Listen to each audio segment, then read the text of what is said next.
Hello, traders. FX Pip Collector here. Today is Thursday, September 4th, and this is my analysis for the pound US dollar, and we are on the 4-hour time frame. So on the pound dollar, I've been saying that I think this looks like the end of an ABC crescent right here. And if it is the end of an ABC crescent, it needs to go up and take out all these previous highs on this 4-hour time frame. Now, looking at the dollar index, it does kind of look like maybe the dollar index could push up, which could push this down.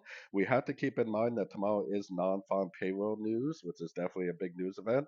And likely whatever's happening today over the next 24 hours is likely just going to be setting itself up for the news tomorrow. So honestly, it would be a really nice setup if it did push down a little bit over the next 24 hours, maybe for a really nice long opportunity tomorrow at the non-farm payroll. Now going down to the 1 hour time frame, I mean, it looks like a three-way pullback. It might end up going up. It might end up taking out these highs.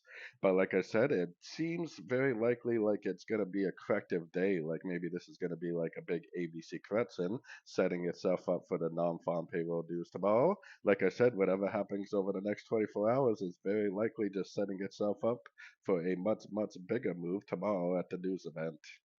So, anyways, don't forget to check out my website linked over here in the corner. And as always, thank you for watching and happy trading.